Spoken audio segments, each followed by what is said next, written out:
인사합시다. 사랑합니다. 사랑합니다. 사랑합니다.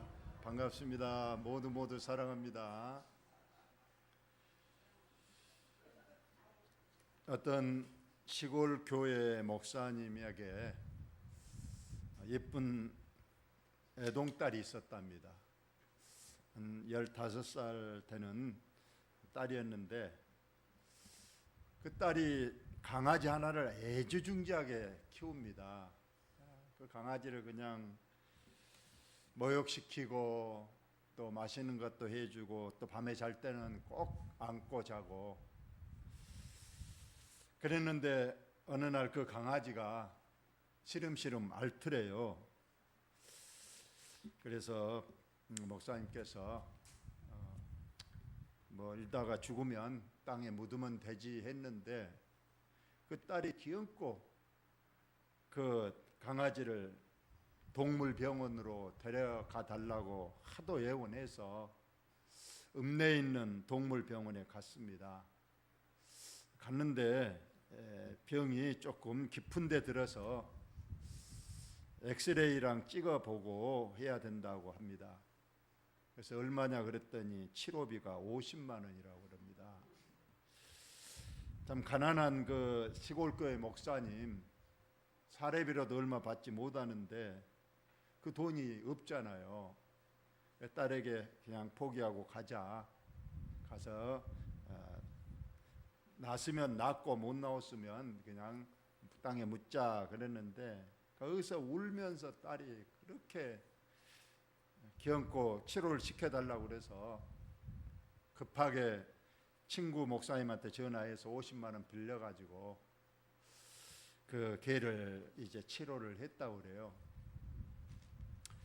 그런데 요즘은 그 여러분 집에도 혹시 강아지를 키우면 군에다가 등록을 해야 된대요.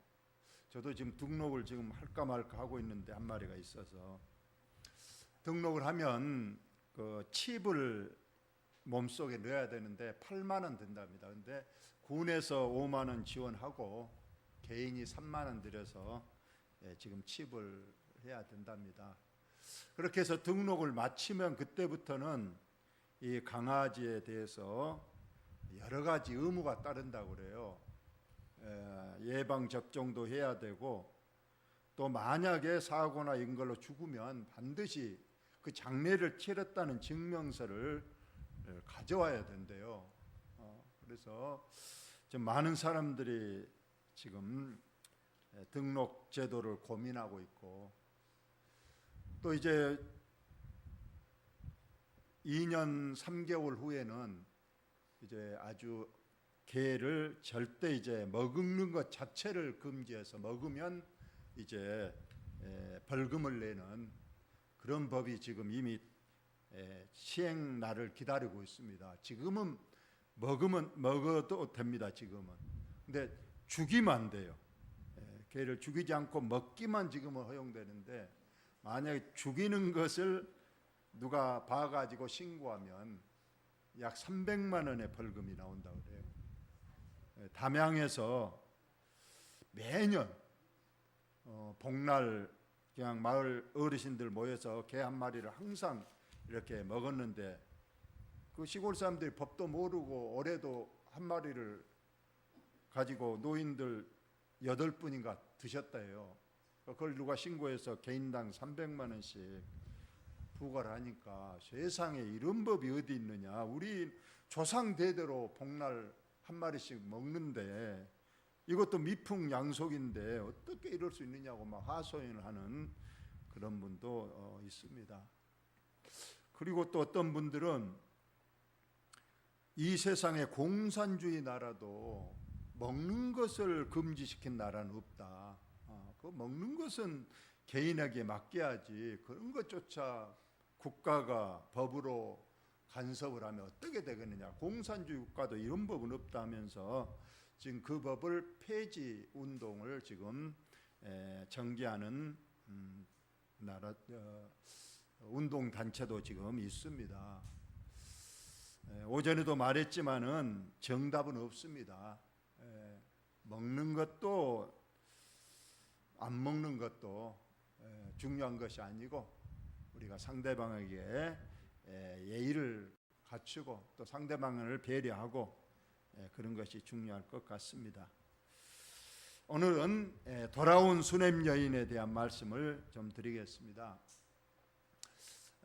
우리가 열왕기하에는 두 명의 선지자가 나옵니다. 엘리야와 엘리사. 이 선지자는 그 당시 제사장은 성전 안에서 이렇게 하나님의 일을 합니다. 그러니까 그들은 뭐 크게 고생하지 않고 딱 장애가 정해진 날짜에 정해진 일만 하고 사례를 받고 일하는데, 이 선지자는 다릅니다. 선지자는 일반 백성들 속에 들어가서 하나님의 말씀을 전합니다. 그래서 전국을 다니면서 하나님이 전하라고 한 말을 전합니다.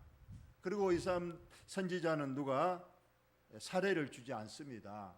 자기가 뭐 자비랑을 하든지 일을 하든지 합니다. 그래서 우리 하나님께서는 엘리야에게는 엘리야를 도와줄 한 여인을 준비했는데 그가 사렙다 가부입니다. 사르밧 가부, 사렙다 가부. 이 여인은 아주 가난했어요.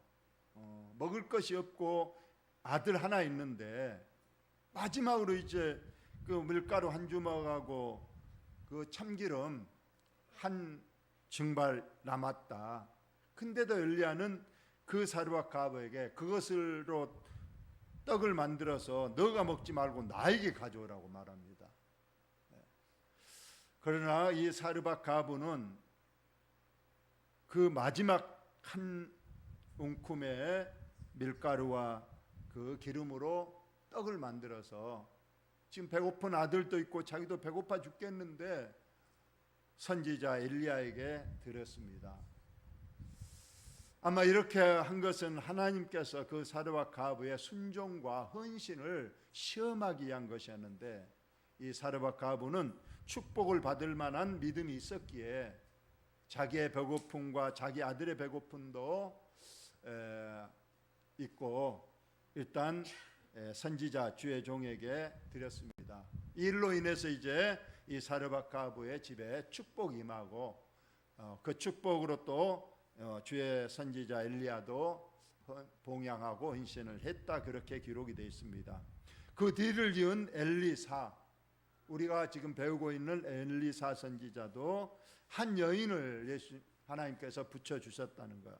이번에는 사르밧 가부처럼 가난한 여자가 아니고 부잣집 마나님을 붙여주셨어요. 그의 이름은 수냄 여인입니다. 여기 수냄이라는 것은 여자의 이름이 아니고 지역 이름이죠. 여기도 뭐 해남댁, 장흥댁 하듯이 수냄에 사는 여자. 앞전에 그 사르밧 가부도 이 사르밧이 이름이 아니고 지역입니다. 사르밧, 지역에 사는 과부다, 그런 뜻이겠죠. 오늘은 이 수냄 여인, 이 여인과 엘리사가의 만남은 열왕기하 4장, 우리가 지금 오늘 8장이니까 4장 앞으로 넘어가 보면 어떻게 이 수냄 여인과 엘리사가 만났는지가 되어 있습니다. 그 부분도 잠깐 복습을 하도록 하겠습니다. 수냄이란 지역을 지도에서 보면 오른쪽 위에 갈릴리 호수가 있죠.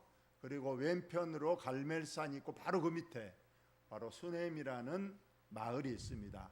이곳에 엘리사가 전국을 다니면서 하나님 말씀을 전하는데요. 주로 갈멜산에 가서는 또 기도를 많이 했어요. 갈멜산에 가서. 그래서 이 수냄이라는 지역을 자주 통과했는데 그것을 지나가다가 오늘 수냄 여인을 만나게 됩니다. 하루는 엘리사가 수냄에 이르렀더니 거기에 한 귀한 여인, 여기서 귀한 여인은 두 가지입니다. 첫째는 물질적으로 부유하고 두 번째로는 남편의 지위가 높은 사람, 이런 뜻을 가지고 있죠. 쉽게 말하면 부잣집 마나님입니다. 그 엘리사를 강권하여 음식을 먹게 하였으므로 자기 집으로 그냥 억지로 강하게 권해서 자기 집으로 모셔다가 음식을 대접을 했다는 거예요. 그러자 엘리사가 그곳을 지날 때마다, 그곳을 지나서 갈멜산에 가서 기도하고 하나님의 명령을 받아서 전국을 다니면서 말씀을 전파하는데, 이제 그 수넴을 지나가서 갈멜산에 갈 때마다 이제 그 집 앞을 지나게 되면 꼭 그 집에 들어가서 음식을 먹고 또 갈멜산으로 가고 전국으로 갔습니다. 이런 일이 잦아지다 보니까 이 수넴 여인이 다른 생각을 했어요. 그 여인이 그의 남편에게 말했습니다. 항상 우리를 지나가는 이 사람은 하나님의 거룩한 사람인 줄을 내가 아노니, 이 사람은 보통 사람이 아니고 살아계신 하나님의 말씀을 전하는 거룩한 사람이다.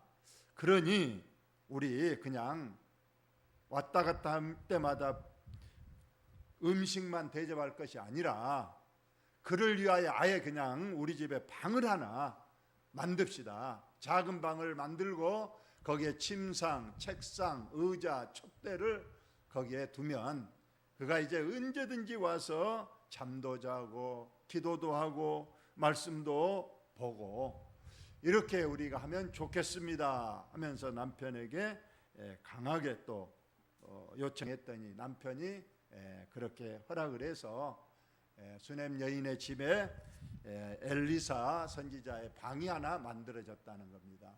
그래서 거기에서 이제 편하게 쉬면서 갈멜산에 가서 기도하고 전국에 다니면서 말씀을 전하는데요. 엘리사가 가만히 어느 날 생각해 보니까 너무 대접을 받았는데 혹시 이 집에 필요한 것이 없는가, 내가 도와줄 일이 없는가 하고 그 여인을 불러서 물어봤습니다. 혹시 이 가정에 필요한 것이 있습니까? 내가 왕도 잘 알고 군사령관도 알고 있으니까 당신이 필요한 거 있으면 내가 그들에게 부탁해서라도 들어줄 테니까 뭔 소원이 없습니까? 그랬더니 이 수넴 여인이 말합니다. 아무것도 우리 집에는 부족한 것이 없습니다. 그러니까 이 여인은 어떤 대가를 바라고 이 주의 종 엘리사를 대접한 게 아니었어요. 그 대답에서 알 수 있잖아요. 아무것도 요구할 것이 없습니다. 그저 우리 집에서 평안히 쉬시면서 하나님 사명만 잘 감당하셔요 하는 거예요. 그런데 그 엘리사의 사환, 도와주는 게하시 사환이 있습니다. 이 사환이 그 집을 둘러보다가 그 집에 꼭 필요한 걸 알게 됐어요. 비록 이제 그 수넴 여인과 그 남편은 나이가 많았는데 그 집에 애가 없는 거예요. 자녀가 없어. 다른 건 다 물질적으로나 지위적으로 부족한 것이 없는데 자녀가 없어. 그러나 이 수넴 여인은 아마 이제 이미 우리는 나이가 들어서 더 나을 수 없기 때문에 말을 안 했을 뿐이었어요. 그래서 게하시가 말합니다. 엘리사에게 이 집에 자녀가 없습니다. 그러자 엘리사가 수넴 여인을 불러서 말했어요. 내년 이맘때 당신의 품에 아들을 안을 것입니다. 이 수넴 여인은 그 말을 믿지 못했어요. 그러나 점점 배가 불러오고 임신됐다는 사실을 알게 되고 그리고 아들을 낳았습니다. 그런데 이 아들이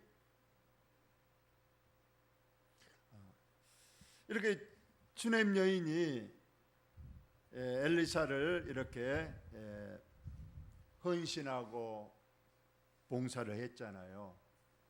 자, 우리 마태복음 10장 41절을 다 같이 한번 읽어봅시다. 시작. 선지자의 이름으로 선지자를 영접한 자는 선지자의 상을 받을 것이요. 우리 하나님께서는 우리에게 많은 약속 중에서 우리가 보면 상을 준다 혹은 축복한다 그런 약속을 많이 하셨거든요. 그런데 어린아이에게 냉수 한 그릇 대접해도 하나님께서는 반드시 보답을 하고 상을 준다고 했어요. 또 의인의 이름으로 의인에게 대접하면 의인의 상을 받고, 그러면서 오늘 한 말이 선지자의 이름으로 선지자에게 대접하면 선지자의 상을 받는다. 즉 선지자를 대접하면 선지자가 하나님 앞에 받을 축복도 같이 받게 된다. 아주 하나님은 반드시 갚아주시고 꼭 대가를 주시는 하나님이심을 우리 주님이 늘 말씀을 했어요. 그러니까 이 수넴 여인은 비록 어떤 대가를 바라고 하지는 않았지만은 주의 종을 엘리사를 잘 봉양하고 헌신했더니 하나님께서 무슨 복을 주시는가 한번 오늘 세어보시기 바랍니다. 첫 번째 복은 뭘 주셨다고요? 아들을 줬잖아요. 그 집에 없는 아들. 여러분 이보다 큰 축복이 있어요? 그 집에는 안 부러울 것이 없는데 아마 자녀 하나만 있었더라면 더 행복했을 겁니다. 그런데 하나님께서 이 가정에 수넴 여인의 그 봉헌, 그 믿음에 바로 아들을 주셨습니다. 여인이 잉태하여 한 해가 지나 이때쯤에 엘리사가 여인이 말한 대로 아들을 낳았습니다. 첫 번째 축복입니다. 그런데 두 번째, 그 아이가 자라매 하루는 추수꾼들에게 나가서 그의 아버지에게 이르렀더니, 아마 이때가 10살 전후 됐는데, 하루는 그 아버지가 아주 대지주에서 많은 일꾼들을 데리고 밭에서 이제 추수를 하는데, 이 아들이 거기 한번 이제 놀러 갔다는 거예요. 그런데 거기에서 갑자기 아버지에게, 추수단 사이에서 놀다가 갑자기 말합니다. 아버지, 내 머리야 내 머리야, 아이고 머리 아이고 머리, 그랬겠죠. 아이고 머리 아파. 그의 아버지가 사원에게 말하여 그 어머니에게로 데려가라 하며, 곧 어머니를 데려갔더니 낮까지 어머니 무릎에 앉아 있다가 죽은지라. 갑자기 머리야 머리야 하더니 어머니 무릎에서 죽고 말았다는 거예요. 아마 부잣집 아들이라 집에서만 있다가 막 일반적으로 그 밭에 가서 너무 뜨거운 햇빛에 노출돼서 열사병이 아닌가 그렇게 봅니다. 어쨌거나 죽어버렸어요. 귀하게 얻은 자식, 축복을 준 자식이 10살 전에 죽어버렸으니 얼마나 슬픈 일입니까?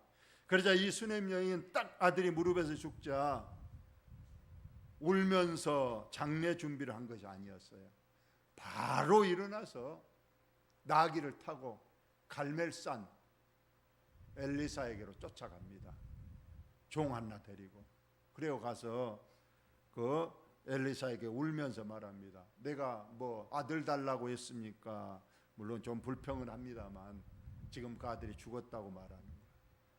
그래서 엘리사가 급히 와서 그 죽은 아들의 몸에 올라가서 그대로 온몸을 껴안고 기도했더니 또 하나님께서 이 아들을 살려주셨다. 두 번째 축복입니다. 하나님께서 이처럼 우리에게 어려운 일이 있을 때 우리를 구해주시고 우리에게 축복하신 하나님을 꼭 믿으시기 바랍니다. 특별히 우리 늘 기도의 제목, 우리 식구들 중에 병원, 요양원, 또 가정에서 치료하고 질병으로 하나님 앞에 낫기를 원하는 우리의 기도가 우리 하나님 앞에 꼭 상달되어서 하나님께서 꼭 건강이 회복되고 치유되는 역사가 있기를 예수님의 이름으로 축원합니다. 이제 오늘 본문의 말씀입니다. 이제 세 번째 축복인데요. 엘리사가 이전에 아들을 다시 살려준 여인, 이 여인이 수넴 여인입니다. 너는 일어나서 내 가족과 함께 거주할 만한 곳으로 가서 거주하라. 갑자기 엘리사가 그 수넴 여인에게 이사하라고 말하는 거예요. 빨리 지금 이사를 해야 된다. 왜냐하면 여호와께서 기근을 부르셨으니 그대로 이 땅에 7년 동안 이 말이라. 이 땅에 큰 비가 안 내려서 흉년이 들어서 살 수가 없다. 7년 동안 잠시 이사를 갔다가 7년 후에 돌아오라 이렇게 말합니다. 이것은 우리가 어려움을 당할 때 때로는 피할 길을 미리 알려주시는 하나님의 지혜가 여기에 있습니다. 그래서 이 수넴 여인에게 이 땅에는 7년 큰 기근이 되어 살 수 없으니 빨리 지금 이사를 하라. 그래서 여인이 하나님 말씀 그대로 순종했습니다. 이사한다는 게 보통이 아니잖아요. 그래도 하나님의 말씀이 아들 주셨고 죽고 나서도 살려줬으니 이제는 철저히 하나님의 살아계심을 믿고 주의 종의 말씀에 철저히 순종해서 바로 이제 가족과 함께 블레셋 사람들의 땅에 이사를 가서 7년 동안 삽니다. 여러분 블레셋 땅이 어디냐 하면 아까 맨 처음 지도에서 보면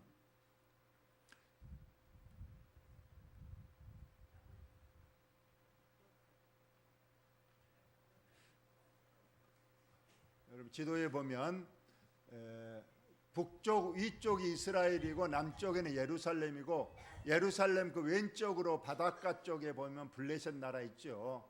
지금 전쟁이 일어나고 있는 가자 지구라고 하는 그런 곳입니다. 이 블레셋에 우리가 거인 골리앗의 고향이기도 한 그런 나라입니다. 이제 거기에서 아까 수넴에서 블레셋까지는 약 180km 정도, 지금 우리 여기에서 영암에서 대전 정도의 거리라고 할까요? 그 정도 거리에 됩니다.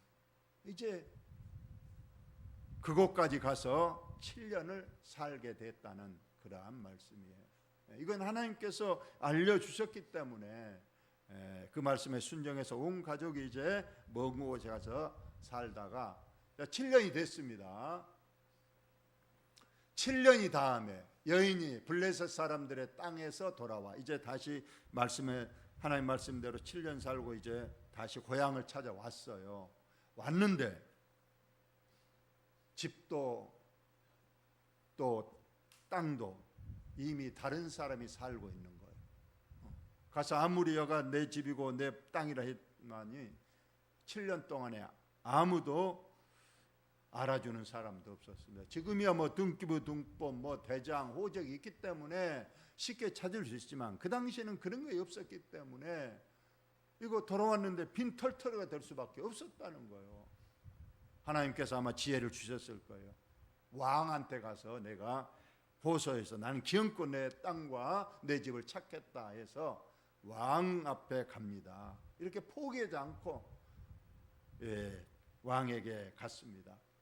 이때 왕한테 지금 가는 길에 왕궁에서는 무슨 일이 있었는가? 이것이 하나님의 위대한 섭리고 하나님의 축복이에요. 이건 하나님의 살아계심을 증명하는 것. 이때 왕궁에 지금 수넴 여인은 지금 왕궁으로 가고 있어요. 근데 왕궁에서는 왕이 뭐 하고 있었느냐? 그때 왕이 하나님의 사람의 사환 게하시와 서로 말하며 그랬어요. 여기서 게하시가 또 나오잖아요. 이 게하시는 실상 엘리사가 아람 사람 나아만 장군을 문둥병을 고쳤잖아요.